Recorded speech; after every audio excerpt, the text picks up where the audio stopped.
Matthew, bathtubrenew.com, liquid porcelain technologies. And I got a great example here for you guys of crazing and checking. Check this out. So, when you first look at this, it just looks worn and probably original. Let's take a little deeper inspection of this. This is not original. Now, you'd say, well, what causes this? It's put on too smooth to be a spray can. I can tell. And the way it's stuck in the corners here with no lifting, no peeling, which would mean it was probably put on a little thicker here, a little thicker in areas in here. I gave it a little bit more durability. You see it's not lifting in this area. But in here, where it takes most of the abuse of the water, this is called checking or crazing. In the coatings business, they would call this crazing. And this is when the coating actually starts to degrade and fail. Now, what would cause this to happen?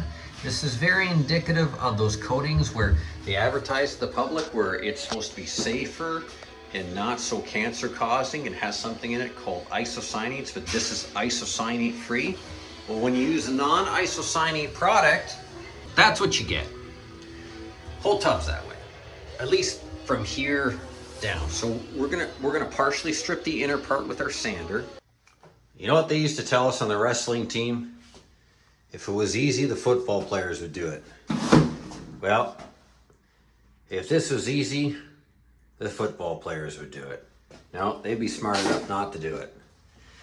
So we feathered it all out. We got the inner R ready. We just got to prep the outside real quick. Cut off the silicone on the bottom there with this guy here. Well, by the way, if you guys haven't seen this guy, this is like the best scraper ever. Few people have seen this now. I got a link in the description here. I'm going to tell you guys something. This is the best backing, but this is all made out of aluminum.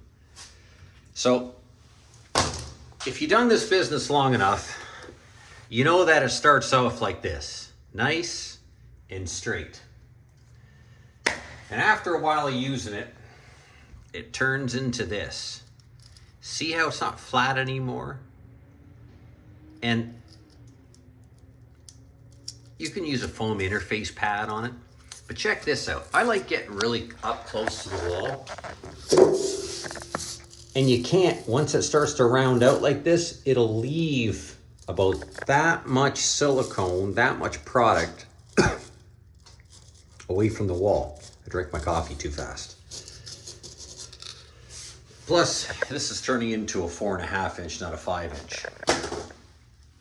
My biggest concern with this one, and I've used it on three jobs now, was the glue. The glue that this is made out of that holds it on here. So I put it through its paces on this one. I ran my sander at double the speed of what I normally would. And I stripped the whole bottom with two pieces of paper. And when I went to take the paper off, it was stuck to the back of the aluminum like it wasn't even hot. Even though it was red hot, it didn't soften the glue. Very impressive, I'll tell you. Now, some of the negatives. Some tile, it'll leave black marks, but we're coating it and our silicone goes above that anyways. It's not that big of a deal. If you wanted to make it less of a higher black mark, you could just round that edge off a little bit more with a sander, and it would actually be even a thinner black mark than that, closer to the tub. You can actually tape above it. Your silicone's gonna hide it anyways. It's not the end of the world. Just know that this can leave a black mark. But I don't think that's enough reason not to use it, because I can get around those black marks. One of the best parts about this is going to sound like an infomercial, but if anybody wants to get one of these, I'm going to tell you the best part about this. When you got this on your sander, okay, this style, the one which is the foam style, and you're pushing on it, you lose like 80% of your power because it squishes. You don't even realize it. You don't realize it until you get this. And I barely had to push on this. And I had so much stripping power on it. I peeled this entire bottom of this tub. I'm not kidding you, in like 5 minutes. It came, this has been coated twice, by the way. You can see that's been done twice. The first layer came off super easy. The second one is definitely a urethane, isourethane. The top is some type of non-iso product that's on it. It's sanded almost like primer. But it came off so much fast, and I switched. I was like, is it just coming off faster because of this? So I switched. I put this on. Actually, I didn't put that one on. I put this one on. And this pad, backing pad, strips 5 times faster than this. And it's because the transfer of energy. There's no give. Now, in saying that, it doesn't like to go up and bend in these areas. It won't bend. It doesn't bend at all, right? So you want to switch to something like this, and you want to switch to having the foam interface pad on it when you're doing your contours. But this, I'm telling you, this is the best thing. I'm going to get a couple more of these. Anybody who does this business, if you don't have this, this is the Cadillac of backing pads. If you're using the type of sanders that I'm using, I don't like DAs. DAs are that's automotive. That's for sanding cars. That's to get things nice and straight, feather them out really good. On a car, if you feathered this out like this, you would see this with the type of urethane paints they have. When you're reglazing a tub and you feather it like this with 240, you never see it. You never see it. You come back 2 weeks later when the product is completely cured out, it doesn't show up. It just doesn't show. I don't know why it doesn't show. It's higher solids. It's a different type of resin. It covers it all better. It's just a different type of product. So the prep work doesn't have to be automotive grade. It's nice to have high grade prep, but it doesn't have to be super fine. It doesn't have to be done in 600 and feathered back, 2 inches for every layer. That's more than enough.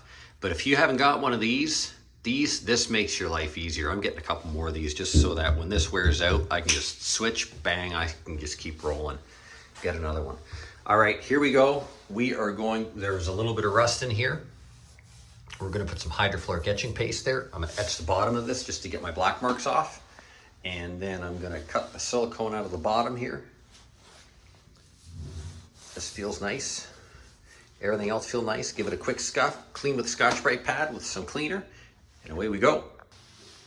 We all brand new, all caulked in, super nice, super smooth, and super shiny.